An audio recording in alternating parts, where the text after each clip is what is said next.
As someone who plays this on PS5, I can only have one question.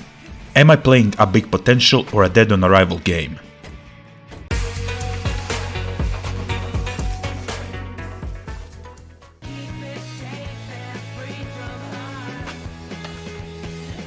The prominent feeling of being ripped off can't really be shaken when we talk about Skater XL. At least when we talk about PlayStation release. Can we even call Skater XL a game? Judging by a monstrous lack of content, absolutely not. Everything is so lacking that this so-called game barely qualifies itself as a prototype. For Pete's sake, even some early access games have more features than Skater XL, and they have the decency to set an asking price of $40? You gotta be kidding me. Who are the unintentional jokers then? They are hiding themselves behind the name of Easy Day Studios, and they have promised a realistic skate game. Just like a competitor called Session or the granddaddy of the realistic skating movement. A little game called Skate. That was the game that revolutionized the way skating games should be designed and played by emphasizing everything on the actual moveset and tricks execution. Using just sticks to do it all? That was bold, but Electronic Arts succeeded. Suddenly no one wanted to play Tony Hawk's Pro Skater series that have already declined over the years. I'm not counting the remake of the first two games, mind you. Tony Hawk games were too arcadey, Skate 4 was nowhere to be seen and the world moved on. Where? To another genres of course.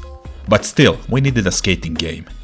So when Skater XL was first announced back in, I think 2018, everybody was pumped. The game looked like a skate on steroids. Not just that, it looked like a real skating where skaters find their spots to do tricks and camera people record them. If you have ever watched any skate video, you'll know exactly what I'm on about. So, perfect recipe so far, right? Oh man, this is gonna be a tough one. Let's go. Let me be clear by saying, Skater XL has a steep learning curve. You cannot land big combos just like that, like in Tony Hawk games. Just forget about it. Landing a nothing special 3 connected tricks will make you feel like a skating god, or Rodney Mullen, even though he's not present in the game. If you make a lousy flip, you will fall. If you overdo the flips, you will fall. If you approach the rail too fast, you will fall over it trying to grind it.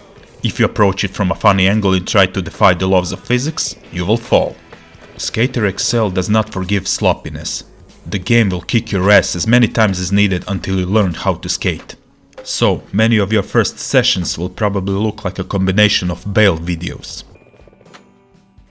When you bail, you will see the first of many Skater XL's shortcomings. Many times when falling, your character will bend the body in such a natural ways it will look like he or she broke every bone possible, like a doll or something. Sometimes the body will clip the environment or come through it, for example rails.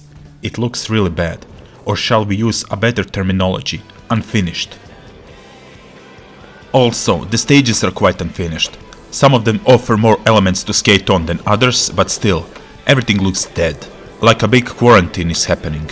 It's just you, your skate, streets and pavements with the occasional table and rail and that's it. Console version of the game comes with a whopping 5 levels.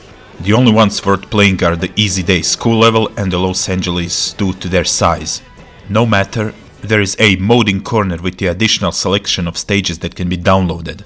As far as I can see, these are not big in size and they are equally dead in terms of the atmosphere. The only moving part is you. I was hoping that this mod corner would be resembling the PC version of the game where community is vastly active, but no dice. In this console version you can get from 10 to 12 downloadable levels and that's it. I guess that's better than having just the original 5 stages. Even the Create Skater part suffers from the same lack of content. If you don't want any of the 5 preset pro skaters, you can make your own as you can see in the video. Choose a gender. In these days, oh my god. Complexity, haircut, cap, shirts, pants, sneakers, trucks, wheels, deck, and there you go. You would think that there is a plenty of choice, but even Tony Hawk's Pro Skater 2 from PS1 beats this by offering more choice. And that's more than 2 decades old game. How about that? I'm coming to the same conclusion. I guess it's better than nothing. At least they gave me something. Some downloadable content for the skaters can be downloaded from the mod corner, but still, I'm not totally convinced. So, let's choose a level and try to skate. Since I know Los Angeles is the largest, I'm picking it. Maybe the level will have many spots for me to hit him. You can immediately see the non-existent signs of life. No pedestrians, the cars are not moving, no atmospheric sounds, absolutely nothing. Okay, let's try to ignore that and just skate. Skating around you can spot a set of stairs with rails. So let's go from an upper point and set the starting marker and let's do some tricks. On the lower left you can see the silhouette of DualSense gamepad and you realize that the analog sticks are colored. Corresponding color to match each foot. Left stick is left and right stick is right foot. Tricks themselves are not fixed animations, so to speak. They depend solely on you and your movement of sticks. Certain angles mean certain movement or rotation of the skate. That's how you do the tricks. Grinding on the rails is the same deal. It depends on your angle approach and rotation of the skate. No fixed animation here either. If you manage to get the rail by the end of the skate, you'll probably do tail or nose slides. If you land on a rail with the middle of your board perpendicularly, you'll do a board slides or something like that. Even then, you are not fixed by the animation of one trick. The longer you slide, you can see board realistically moving left or right depending on the gravity. I actually really like this because when I manage to nail good slides paired with flip tricks, it feels so natural and so good. This is what skating should be. I think I'm right in saying that this is Skater XL's strongest point. If you want big combos, like I said earlier, forget about them. It's impossible to grind in manual forever like in Tony Hawk games. Even though this realism might be a strong point for me, for many casual gamers that can be a decisive factor to skip this game altogether. Many of the gamers simply don't want to tackle this steep learning curve Skater XL offers and repeat tricks forever until they get them right. Because Skater XL doesn't have a rewarding system of any kind other than personal satisfaction you can get if you execute nasty tricks or big grinds.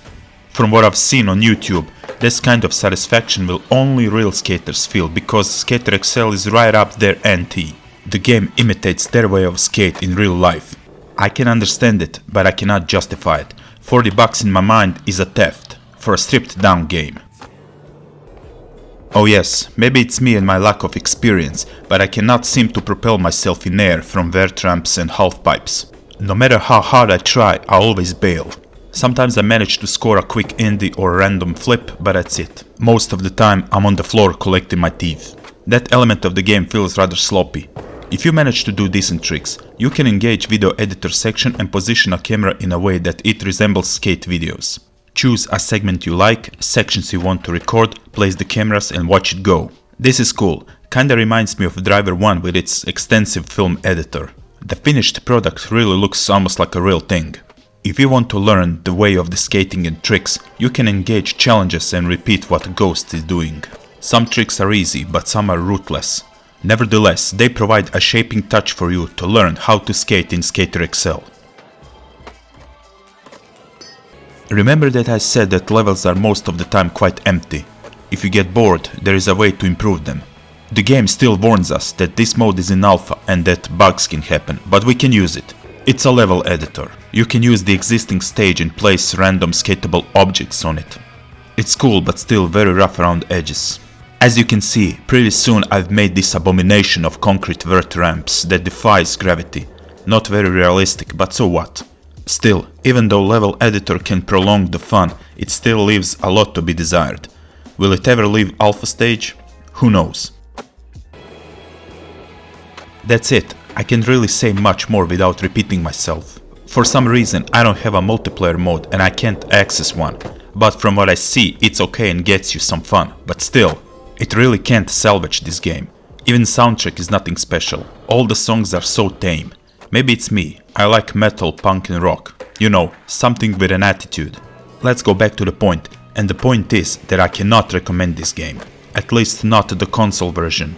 I can see that the modding community is working wonders on the PC version by constantly adding more content. Something console version still can't have. So, if you really need to play the game, get a PC version on a heavy discount. But beware, it will kick your ass. A lot. Thank you for watching and until next time.